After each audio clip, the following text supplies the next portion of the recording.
કેમ છો સ્ટુડન્ટ્સ બધા? જય શ્રી કૃષ્ણ.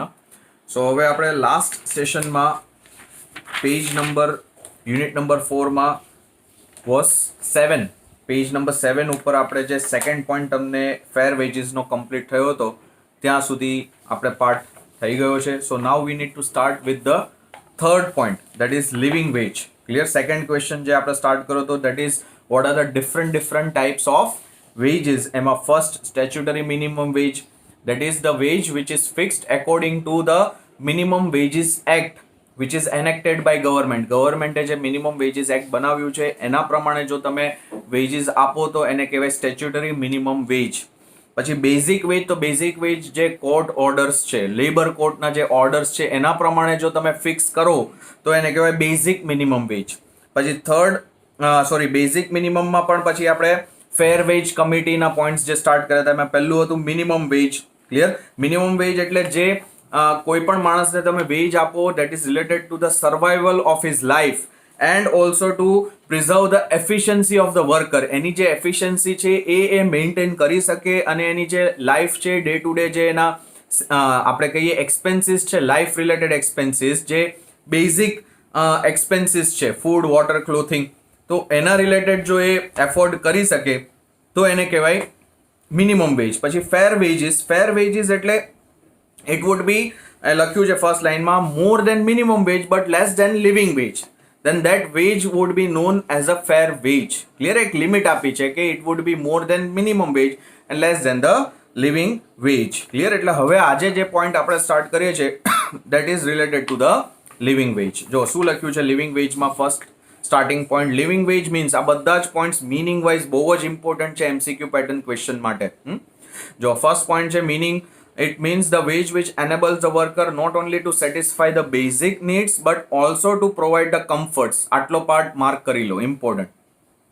જે આપણે મિનિમમ વેજમાં હમણાં જ મેં તમને રિવિઝનમાં શું કીધું કે મિનિમમ વેજ એટલે એવો વેજીસ છે કે જે તમને તમારી જે ડે ટુ ડે લાઈફ છે એ તમે જીવી શકો પ્રોપર વેમાં. બેઝિક જે તમારી આપણે કહીએ બેઝિક એક્સપેન્સીસ છે, ફૂડ, વોટર, ક્લોથિંગ, શેલ્ટર, રોટી, કપડા ઓર મકાન, તો એ એક્સપેન્સીસ તમે બેર કરી શકો તો એને મિનિમમ વેજ કહેવાય. પણ લિવિંગ વેજ એટલે જે બેઝિક તમારા એક્સપેન્સીસ છે એ તો તમે પે કરી જ શકશો, plus over and about that જે તમારા કમ્ફર્ટ રિલેટેડ એક્સપેન્સીસ છે એ પણ તમે પે કરી શકો, તો એને કયું વેજ કહેવાય? લિવિંગ વેજ કહેવાય. Clear? So it would be higher than the fair wage, it would be higher than the minimum wage. Clear? તો એને લિવિંગ વેજ કહેવાય. પછી આગળ લખ્યું છે ઇન્ક્લુડિંગ એજ્યુકેશન ફોર ચિલ્ડ્રન છે, પ્રોટેક્શન અગેન્સ્ટ ઇલ હેલ્થ છે, સોશિયલ એમ્યુનિટીઝ છે. ક્લિયર? સોશિયલ એમ્યુનિટીઝ એટલે સોસાયટી રિલેટેડ જે ફેસિલિટીઝ તમને જોઈએ છે, પ્રોટેક્શન અગેન્સ્ટ ઓલ. એટલે ઇન શોર્ટ પોઈન્ટ એવું કહે છે કે તમે જે તમારા બેઝિક એક્સપેન્સીસ છે એ તો તમે એફોર્ડ કરી જ શકશો, પ્લસ એના સિવાય જે તમને ફેસિલિટીઝ જોઈએ છે તમારી લાઈફ પ્રોપરલી જીવવા માટે, ઓર આઈધર તમારે જે મેડિકલ ફેસિલિટીઝ જોઈએ છે એના રિલેટેડ જે તમારે સેવિંગ્સ કરવા છે, ઇન શોર્ટ તમે સેવિંગ્સ પણ કરી શકો. તમારી ઇન્કમ એટલી હોય કે તમારા જે બેઝિક એક્સપેન્સીસ છે એ પણ બધા જો તમે પે કરો તો પણ તમે સેવિંગ કરી શકો. જો એ વેજીસ તમને મળતા હોય એને કહેવાય living wages. Clear? Next B point, living wage means that amount of wage which is sufficient to cover the following. હવે જો અહીંયા તમને પ્રોપરલી એક્સપ્લેન કરવામાં આવ્યું છે કે લિવિંગ વેજમાં એટલે જે એમાઉન્ટ છે લિવિંગ વેજની એમાં તમે શું એક્સપેન્સીસ તમે પે કરી શકશો. તો પહેલું છે basic need, that is food, clothing, water, shelter. Second comforts of life, social amenities, protection against ill health, જે ઉપર પણ લખ્યું છે education for children. And third the living wage is determined by following factors. પહેલું છે bargaining power of the labour. એટલે જ્યારે તમારે લિવિંગ વેજ જોતું હોય તમે તમારા એમ્પ્લોયર પાસે આપણે કહીએ ને વન ટાઈપ ઓફ ડિસ્કશન કરતા હો કે સર મને આટલા તમારે વેજીસ આપવા પડશે, તમારે આટલી મને સેલરી આપવી પડશે, તો તમારા બાર્ગેનિંગ પાવર ઉપર ડિપેન્ડ કરે છે કે તમને કેટલા લિવિંગ વેજ મળશે. નોર્મલી ઓલવેઝ એવું થતું જ હોય કે એમ્પ્લોયર ઓછી સેલરી કહેતો હોય કે ના હું તમને આટલી સેલરી આપીશ, અને આપણી એક્સપેક્ટેશન ઓલવેઝ હાયર હોય. એટલે આપણો bargaining power as a employ, આપણો બાર્ગેનિંગ પાવર વધારે સારો હોવો જોઈએ, તો આપણે એમની પાસેથી વધારે વેજીસ ડિમાન્ડ કરી શકશું અને લઈ પણ શકશું. ક્લિયર? તો that is first point, bargaining power. પછી સેકન્ડ છે capacity of industry to pay. જે તમે બિઝનેસમાં તમે કામ કરો છો, જે કંપનીમાં કામ કરો છો, એ કઈ ઇન્ડસ્ટ્રીથી બિલોંગ કરે છે અને એ ઇન્ડસ્ટ્રીમાં એટલા વેજીસ પે થઈ શકે એવું છે પોસિબિલિટી કે નહીં. ઘણીવાર હોય ને કે ભાઈ ઇન્ડસ્ટ્રીમાં વેજીસ જ લો ચાલે છે, એ પર્ટિક્યુલર કામ માટે તમે જે કામ કરવાના છો એના વેજીસ જ લો ચાલે છે અત્યારે ઇન્ડસ્ટ્રીમાં, તો પછી તમે હાયર ડિમાન્ડ કરશો તો તમને કોઈ પણ એમ્પ્લોયર, એ શું બીજા કોઈ પણ એમ્પ્લોયર તમને એટલા વેજીસ નહીં આપે. એટલે ઇન્ડસ્ટ્રીની પણ કેપેસિટી, એબિલિટી હોવી જોઈએ પે કરવા માટે. ક્લિયર? એટલે બિઝનેસની પણ એબિલિટી હોવી જોઈએ એવું સમજો. લાસ્ટ છે નેશનલ ઇન્કમ. જો તમારા કન્ટ્રીની હાયર હોય then again you can demand this higher wages. Living wages તમે હાયર ડિમાન્ડ કરી શકો છો. ક્લિયર? સો આ 3 પોઈન્ટ્સ તમારે લિવિંગ વેજમાં યાદ રાખવાના છે. ક્લિયર? ચલો ક્વેશ્ચન 3 હવે જોઈએ. This is the last question of this topic. આ પછીનો જે ટોપિક છે ફ્રિન્જ બેનિફિટ, એ આપણું સેકન્ડ લાસ્ટ ટોપિક છે, કેમ કે ફ્રિન્જ બેનિફિટ પછી પણ આપણે એમ્પ્લોય એટ્રિશન કરીને એક ટોપિક છે એ કમ્પ્લીટ કરવાનું રહેશે. ક્લિયર? જો શું છે question 3, what are the various factors affecting or influencing or determining the wage rates. એટલે હવે આપણે જે પોઈન્ટ્સ લર્ન કરવાના છે, ટોટલ નંબર ઓફ પોઈન્ટ્સ તમે જોશો તો 13 પોઈન્ટ્સ છે. All this 13 points are helpful for determining the wage rates. Clear? તો શું લખ્યું છે? Discuss the factors influencing the wage and salary structure of the organization. એટલે કંપની જે પણ વેજીસ ફિક્સ કરે તો કયા કયા ફેક્ટર્સ એમને ઇન્ફ્લુઅન્સ કરે છે વેજીસ ફિક્સ કરવામાં, વેજ સ્ટ્રક્ચર ફિક્સ કરવામાં, કયા ફેક્ટર્સ ઇન્ફ્લુઅન્સ કરે છે, એ હવે આપણે બધા જ પોઈન્ટ્સ લર્ન કરવાના છે. જો શું છે starting paragraph, the wage policy and wage structure differs from organisation to organisation. Some organisations may pay only minimum wages. જે આપણે લાસ્ટ 3 પોઈન્ટ જોયા ને, મિનિમમ વેજ છે, ફેર વેજ છે, લિવિંગ. એટલે કંપની વાઇડ બધું આપણે કહીએ ને ડિફરન્ટ થતું હોય કે ભાઈ કંપનીની પોલિસી શું છે, વેજીસ કંપની કેટલી દેવાની છે. અને ઘણી કંપનીઝ એ લોકો મિનિમમ વેજ જ દેતા હોય, ઘણી કંપની ફેર વેજીસ જ આપતી હોય, ઘણી કંપની લિવિંગ વેજ પણ આપતી હોય છે. Clear? Some organizations may pay only minimum wage, but some organizations may pay higher wages just to attract and to retain the efficient staff. Wages are decided by job description and job evaluation. આટલો part underline કરો. આપણે starting આગળના ટોપિક્સમાં learn કરી લીધું, job ઇવેલ્યુએશનનો point આપણે learn કર્યો હતો performance એપ્રેઝલ પછી. આઈ થિંક લાસ્ટ ટોપિક જ આપણો એ જ હતો. જોબ ઇવેલ્યુએશનનો મતલબ શું? To know the real worth of the job. એટલે જે તમે વેજીસ ફિક્સ કરો છો that totally depends on what? Job description and job evaluation. Company job evaluation કરશે, જોબને ડિસ્ક્રાઇબ કરશે કે ભાઈ જોબમાં શું કામ કરવું પડશે, શું એની ડ્યુટીઝ હશે, શું એની રિસ્પોન્સિબિલિટીઝ છે, એ બધું કંપની પ્રોપરલી અન્ડરસ્ટેન્ડ કરશે અને પછી એ જોબ રિલેટેડ વેજીસ ફિક્સ કરશે. ક્લિયર? પછી લખ્યું છે besides this there are many factors affecting the wage and salary structure and some of them are as follows. તો પહેલું છે the organization's ability to pay. હમણાં જ આપણે વાત થઈ કે કંપનીની એબિલિટી હોવી જોઈએ પે કરવાની એટલા વેજીસ. જો કંપનીની એબિલિટી હશે તો definitely they will pay higher wages. લખ્યું the wage rate depends upon the ability of organization to pay. That is underline કરો, બ્રેકેટનો પાર્ટ છે પ્રોફિટેબિલિટી ઓર ફાઇનાન્શિયલ. એટલે કંપનીના પ્રોફિટ્સ હાયર હશે, કંપનીની ફાઇનાન્શિયલ પોઝિશન સારી હશે તો કંપનીની એબિલિટી હાયર હશે. એટલો પાર્ટ અંડરલાઈન કરજો. If the sales and the profit of the company are lower it can not pay higher wages, but if its financial position is strong, that is if its sales and profits are higher, it can pay higher wages. Further, the non-profit organizations like hospital pay lower wages to their employees. લખ્યું છે non profit. હવે કોઈ પણ organisation profit making નથી તો definitely તમે એમની પાસેથી હાયર વેજીસ એક્સપેક્ટ નહીં કરી શકો. એ જેટલા આપે છે એટલા તમારે લઈ લેવા પડે, because that organization is not focusing on profit making. એ આપણે કહીએ ને એક રીતે સર્વિસ આપવામાં બિલીવ કરે છે.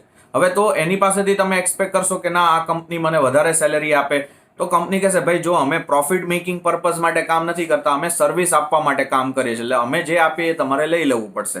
ક્લિયર? પછી સેકન્ડ ફેક્ટર છે demand and supply of labour. જેવી રીતે તમે ઇકોનોમિક્સમાં લર્ન કર્યું હતું ડિમાન્ડ એન્ડ સપ્લાય પ્રોડક્ટ, એના ઉપરથી પ્રાઇસ ફિક્સ થતી હોય, એવી રીતે supply and demand of labour, એના ઉપરથી લેબરના વેજીસ ફિક્સ થતા હોય. ક્લિયર? જો લખ્યું sometime veg rate depends upon the labour market condition, that is the demand and supply of labour in the labor market or industry. Next line underline karo. If demand for a particular type of labor is greater than the supply, wages would be higher. લખ્યું છે demand is higher, definitely. કંપનીમાં demand વધારે છે અને લેબરર્સની supply ઓછી છે તો definitely wages would be higher. અને રિવર્સ સિચ્યુએશન હશે, if supply is more and demand is less then wages would be lower. જો લખ્યું છે similarly if supply of labour is greater than the demand, લખ્યું છે વેજીસ આર લોઅર. ત્યાં સુધી underline કરજો. પછી થર્ડ ફેક્ટર છે prevailing wage rates or prevailing market rates. Sometimes wage rate depends upon the market rate which is prevailing in the same or similar industry for the same type of work, and this is due to several reasons. એટલે same ટાઈપનું work same બીજી કોઈ કંપનીમાં ત્યાં કેટલા veggies ચાલે છે તો એને કહેવાય prevailing wage rate or prevailing market rate. માર્કેટમાં આ જ કામના કેટલા વેજીસ ચાલે છે તો એટલા જ તમારે દેવા પડશે. આજે પર્ટિક્યુલર માની લો કે એકાઉન્ટન્ટની પોઝિશન માટે માર્કેટમાં અત્યારે 12 થી 15,000 રૂપિયા સેલેરી ચાલે છે. જનરલ ઇન્ડસ્ટ્રીનું સ્ટાન્ડર્ડ છે કે તમને એકાઉન્ટન્ટની જોબ જોતી હોય તો 12 થી 15,000 તમને સ્ટાર્ટિંગ સેલેરી મળે. તો પછી કંપનીએ એ જ રેન્જમાં સેલેરી આપવી પડે 12 થી 15,000. તો એને શું કહેવાય? Prevailing wage rate or prevailing market rate. તો એમાં આગળ લખ્યું this is due to several reasons like as follows. તો પહેલું રીઝન છે કોમ્પિટિશનના લીધે પણ તમારે કરવું પડે, કેમ કે બીજી કંપની જો એટલા વેજીસ આપતી હોય તો તમારી કંપનીએ પણ આપવા પડે ડ્યુ ટુ કોમ્પિટિશન. લખ્યું છે competitors may be ready to pay uniform wages. પછી સેકન્ડ છે sometimes the employer have to pay wages at the uniform rate due to government regulation. આપણે સ્ટેચ્યુટરી મિનિમમ વેજ વખતે વાત થઈ કે ગવર્મેન્ટે ફિક્સ કરેલા હોય છે વેજીસ અમુક જોબ માટે કે આનાથી લોઅર વેજીસ તમે નહીં આપી શકો, મિનિમમ તમારે આટલા તો આપવા જ પડશે. તો પછી ગવર્મેન્ટના રૂલ્સ રેગ્યુલેશન્સ તમારે ફોલો કરવા હોય તો તમારે એટલા વેજીસ જ દેવા પડે. ક્લિયર? પછી third, this practice is also encouraged by trade unions. This can ensure equal pay for equal work. Trade unions પણ ઘણીવાર આપણે કહીએ ને પ્રેશરાઇઝ કરતી હોય છે કંપનીને કે ભાઈ આટલી તો મિનિમમ સેલેરી તમારે આપવી પડશે, આટલા તો મિનિમમ વેજીસ તમારે આપવા પડશે. Clear? And number D point, many firms in the same industry may require the same quality of employees with the same skill and experience, and this may compel them to bring uniformity in the wages. ઘણીવાર fourth reason એવું કે છે કે company wide એવું આપણે કહીએ ને એક મેન્ટાલિટી હોય કંપનીની કે ભાઈ અમારે આ જ સ્કિલના એમ્પ્લોઈઝ જોઈએ છે, અમારે એમ્પ્લોઈઝ આટલા નોલેજેબલ જ જોઈએ છે.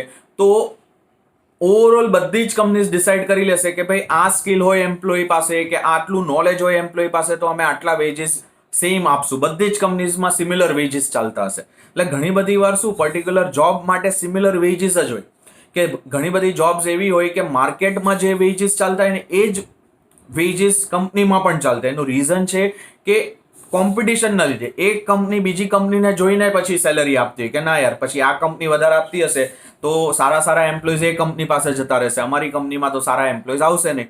એટલે આ બધા રીઝન્સના લીધે જે માર્કેટમાં વેજીસ ચાલે છે, માર્કેટ રેટ જે છે એ જ માર્કેટ રેટના બેઝ ઉપર તમારે તમારી કંપનીમાં વેજીસ આપવા પડે. Clear? So that is fourth જે તમને ફેક્ટર આપ્યું છે આ છે. પછી ફિફ્થ તમને આપ્યું છે કોસ્ટ ઓફ લિવિંગ, એટલે સ્ટાન્ડર્ડ ઓફ લિવિંગ કહેવાય. જો સ્ટાન્ડર્ડ ઓફ લિવિંગ હાયર હશે, કોઈ પણ આપણે કહીએ ને city wide standard of living change થતું હોય, જેમ કે આપણે કહીએ વડોદરા છે, અમદાવાદ, સુરત છે, તો સ્ટાન્ડર્ડ ઓફ લિવિંગ વડોદરાનું લોઅર છે કમ્પેર્ડ ટુ અમદાવાદ, સુરત. તો અમદાવાદ, સુરતમાં જો તમે જોબ કરો તો તમને ઘણીવાર હાયર સેલેરી મળતી હોય તો એમ ન કહેવાય મને તો હાઈ સેલેરી મળે. ભાઈ હાઈ સેલેરી એટલે મળે છે બીકોઝ ત્યાંનું સ્ટાન્ડર્ડ ઓફ લિવિંગ હાઈ છે, એટલે ત્યાં રહેવાનો ખર્ચો વધારે છે એટલે તમને હાઈ સેલરી આપે છે. આપણે સેમ કામ અહીંયા કરીએ અને એ જ કામ આપણે મુંબઈમાં કરીએ તો મુંબઈમાં આપણને વધારે સેલરી મળે કેમ કે Mumbai is costlier than Vadodara as compare to even Ahmedabad. Mumbai is more costlier. મુંબઈમાં રહેવું વધારે આપણે કહીએ મોંઘું છે અહેમદાબાદ કરતાં, સુરત કરતાં. એટલે ત્યાં એ જ કામના તમને વધારે પૈસા મળતા હોય. ક્લિયર? પણ ત્યાં બચતું કાંઈ ન હોય, સેવિંગ કાંઈ જ ન થતું હોય કેમ કે સામે એટલો ખર્ચો પણ હોય. તમારી 50,000 સેલેરી હશે તો 50,000 વપરાઈ જતા હશે અને એ જ 50,000 સેલેરી જો તમને વડોદરામાં મળતી હોય તો અહીંયા જલસાથી આપણે રહેતા, અહીંયા સેવિંગ પણ થતું હોય કેમ કે સ્ટાન્ડર્ડ ઓફ લિવિંગ અહીંયા ઓછું છે. Clear?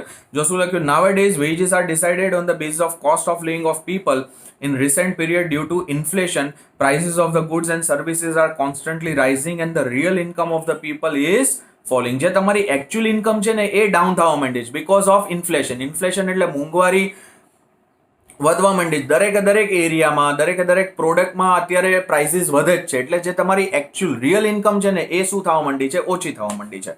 So to maintain, underline કરો અહીંયાથી, to maintain their real income at the same level, many employers adjust the wages or the salaries with the cost of living. એટલે ઘણી કંપનીઝમાં આવી પોલિસી હોય છે કે ભાઈ કોસ્ટ ઓફ લિવિંગ જો ઇન્ક્રીઝ થતું હશે ને તો તમને તમારી સેલેરી પણ અમે ઇન્ક્રીઝ કરી આપશું, એવી પોલિસી હોય છે કંપનીઝમાં. Example, in India, the DNS allowance is adjusted on the basis of the changes in the cost of living of people. એટલે ઘણી કંપનીઝમાં મેં કીધું ને પોલિસી છે તો DNS allowance એટલે જે તમને ડેઇલી એલાઉન્સ મળતો હોય છે. ઘણી બધી કંપનીઝ આપતી હોય છે ડેઇલી એલાઉન્સ, જે આપણે કહીએ ટ્રાવેલિંગ કરતા હોય છે જે એમ્પ્લોઈઝ, જે ટૂર ઉપર જતા હોય એમ્પ્લોઈઝ, એમને એવરી ડેનું આપણે કહીએ ભથ્થું મળતું હોય ડેઈલી. ક્લિયર કે ભાઈ 200 રૂપિયા 300 રૂપિયા ડેઈલી મળી જ જતા હોય કે ભાઈ એમાં ટ્રાન્સપોર્ટેશનનો ખર્ચો આવી જાય, એમાં ખાવા પીવાનો ખર્ચો આવી જાય, એને કહેવાય ડીએનએસ એલાઉન્સ. તો ડીએનએસ એલાઉન્સ ઘણી કંપની કોસ્ટ ઓફ લિવિંગના બેઝ ઉપર આવે. જો કોસ્ટ ઓફ લિવિંગ હાયર થશે તો ડીએનએસ એલાઉન્સ પણ હાયર થશે, કોસ્ટ ઓફ લિવિંગ ઓછું થશે તો ડીએનએસ એલાઉન્સ પણ ઓછું થશે. Clear? So that is the example. પછી 6th તમને રીઝન આપ્યું છે ધ લિવિંગ વેજ, જે આપણે લર્ન કર્યો point. Sometimes wages are decided on the basis of the criteria of living wage. According to the criteria of living wage, wages paid should be sufficient or adequate to maintain the employee and the family at which level? Reasonable level. આપણે જોયું living veg એટલે એવા veggies કે જે તમારી basic expenses છે તમારા એ પણ તમે પે કરી શકતા હોવા જોઈએ, પ્લસ જે તમારી સોશિયલ એમ્યુનિટીઝ છે, જે આપણે કહીએ કમ્ફર્ટ રિલેટેડ એક્સપેન્સીસ છે, એ પણ તમે પે કરી શકતા હોવા જોઈએ. એને લિવિંગ વેજ કહેવાય. ક્લિયર? તો ઘણીવાર કંપની ડાયરેક્ટલી વેજીસ કયા બેઝ ઉપર ફિક્સ કરી દે છે? લિવિંગ વેજ ઉપર. However, generally most of the employers do not favor this criteria. Clear? Number 7 છે productivity, એટલે તમારું performance. એક રીતે compensation also depends on the productivity of labor. In certain methods of wage payment like piece rate system and incentive scheme, wage depends on the productivity of laborers, and in this case is underline કરો આ line. જો લખ્યું છે લાસ્ટમાં higher the productivity, higher the wages. And word છે, it is not send. Printing mistake છે, it is and, AND, and vice versa. એટલે lower productivity lower wages, higher productivity higher wages. એટલે તમે જો સારું પરફોર્મન્સ આપો તો તમને હાયર વેજીસ આપશે, લોઅર પરફોર્મન્સ આપશો તો લોઅર વેજીસ આપશે. Next paragraph. Productivity can be measured in the terms of output per man hour. Actually, it is very difficult to measure the productivity of only labor separately because productivity is the result of several factors like man, machine, material, method and management. એટલે C productivity તમારે measure કરવી હોય તો generally તમે આઉટપુટના base ઉપર major કરી શકો.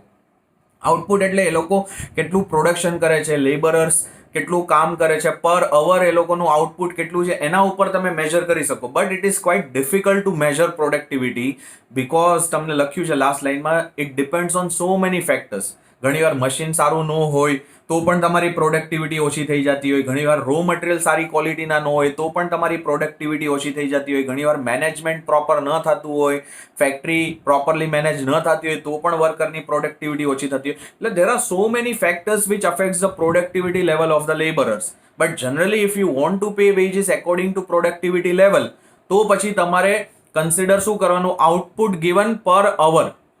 દર કલાક લેબરર કામ કરે તો એ કેટલું આપણે કહીએ 1 કલાકમાં પ્રોડક્શન કરે છે, આઉટપુટ કેટલું આપે છે, એના પ્રમાણે તમારે પ્રોડક્ટિવિટી મેજર કરવાની. અને જો હાયર પ્રોડક્ટિવિટી આપતો હોય તો એને હાયર વેજીસ, લોઅર આપતો હોય તો પછી lower wages. Clear? So that is 7th point પ્રોડક્ટિવિટીનો. પછી 8th પોઈન્ટ છે બાર્ગેનિંગ પાવર, જે આપણે વાત થઈ સ્ટાર્ટિંગમાં કે તમારો બાર્ગેનિંગ પાવર કેટલો છે, તમે કેટલું આપણે કહીએ કે આર્ગ્યુ કરી શકો છો મેનેજમેન્ટ જોડે કે ના ભાઈ મારે તો આટલા જ વેજીસ જોશે મિનિમમ, હું તો આટલા તો વેજીસ લઈશ જ. તમારો બાર્ગેનિંગ પાવર સ્ટ્રોંગ હોવો જોઈએ. જો શું લખ્યું છે? Strength of the trade union or bargaining capacity of workers. In fact the wage level or salary depends upon the strength or bargaining power of trade union and organisation. If the laborers are united and well organized, underline કરો અહીંયાથી, if the laborers are united and well organized by strong trade union, they can compel the organization to pay the higher wages. But if the bargaining power of trade union is weak, then the wages are comparatively lower. એટલે એ લોકોમાં unity હોવી જોઈએ. C trade union જોડે તમે unity રાખશો કે બધા જ આપણે કહીએ વર્કર્સની યુનિટી હશે, ટ્રેડ યુનિયન સ્ટ્રોંગ હશે તો વર્કર્સને હાયર સેલરી મળે તો એનો બાર્ગેનિંગ પાવર વધી જાય. કેમ કે સી બધા એક સાથે કહેશે કે ભાઈ ના અમને તો આટલી મિનિમમ સેલરી જોઈએ જ છે. એટલે એક સાથે તમે યુનિટીમાં કહેશો કે મિનિમમ આટલી સેલરી આપો એટલે પછી મેનેજમેન્ટે તમને એટલી સેલરી આપવી જ પડે. એટલે તમારો બાર્ગેનિંગ પાવર સ્ટ્રોંગ ક્યારે થાય? જ્યારે તમે યુનિટીમાં આપણે કહેશો યુનિટીમાં તમે કહેશો કે ભાઈ હા અમારે આટલી સેલરી જોઈએ. ટ્રેડ યુનિયન સ્ટ્રોંગ હશે તો બાર્ગેનિંગ પાવર સ્ટ્રોંગ હશે, ટ્રેડ યુનિયન વીક હશે, યુનિટી નહીં હોય તો બાર્ગેનિંગ પાવર વીક હશે. That is 8 point. પછી 9th છે job requirements. Wages for different jobs are decided on the basis of the job requirements like, underline કરો, job requirement માં આ બધા factors આવે છે. સ્કિલ શું છે, હાયર સ્કિલ હાયર વેજીસ, એવી રીતે કન્સિડર કરવાનું. હાઈ એફર્ટ્સ હાયર વેજીસ, તમે તમારે જેટલું હાર્ડવર્ક વધારે કરવું પડે એટલા વેજીસ તમને વધારે મળે. High risk higher wages, higher responsibility higher wages. એટલે આ 4 ફેક્ટર્સ જોબ રિક્વાયરમેન્ટમાં કન્સિડર થાય છે. Skill, efforts, risk responsibility. પછી એનો એક્ઝામ્પલ આપ્યો છે જો, for higher level jobs highly skilled qualified and experienced persons are required and they have to bear more responsibilities and so their salaries comparatively would be higher. છે ને, job તમારી risky છે, responsibility higher છે, તો પછી તમારે highly competent લોકો જ જોઈશે એ જોબ ઉપર તમારે એપોઇન્ટ કરવા માટે. હાઈલી કોમ્પિટન્ટ લોકો, અને હાઈલી કોમ્પિટન્ટ હશે એટલે તમારે એમને હાયર સેલરીઝ આપવી જ પડશે. ક્લિયર?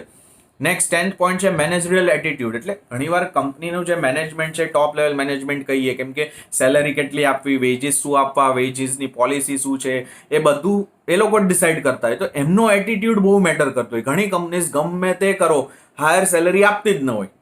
લેવી હોય તો આટલી લો, અધરવાઇઝ અમારે નથી તમને એપોઇન્ટ કરવા. એ આપણે કે જે છે ને એવી જ રીતે એ લોકો બિઝનેસ કરતા હશે. ભલે માર્કેટમાં હાયર સેલરીઝ ચાલતી હશે કે અમારા કોમ્પિટિટર હાઈ સેલરી આપે છે, એનાથી એ લોકોને ફરક જ નહીં પડતો. એમનો એટીટ્યુડ બહુ મેટર કરતો હોય. જો મેનેજમેન્ટ પોઝિટિવ વેમાં વિચારતું હશે, મેનેજમેન્ટ હાયર સેલરીઝ આપવા માટે રેડી હશે, તો પછી હાયર સેલરીઝ મળશે. અધરવાઇઝ મેનેજમેન્ટનો એટીટ્યુડ ટોટલ નેગેટિવ હશે કે ના ભાઈ અમારી કંપનીમાં અમે હાઈ સેલરી આપશું જ નહીં, તો પછી એ લોકો કોઈ દિવસ નહીં આપે. ક્લિયર? જો શું લખ્યું છે, wage structure and wage level of the organisation depends upon the attitude of management towards the wage payment. This is because there are many matters regarding the wage structure which requires the approval. લખ્યું છે approval of top executive, એટલે top level management. So if the policy, underline કરો આ part, last line, if the policy of management લખ્યું છે is positive, એટલે એમનો attitude positive છે, unbiased છે, liberal છે, the workers will get more wages. Number 11th point, psychological and social factors. While deciding the wage rate, certain psychological and social factors must be considered.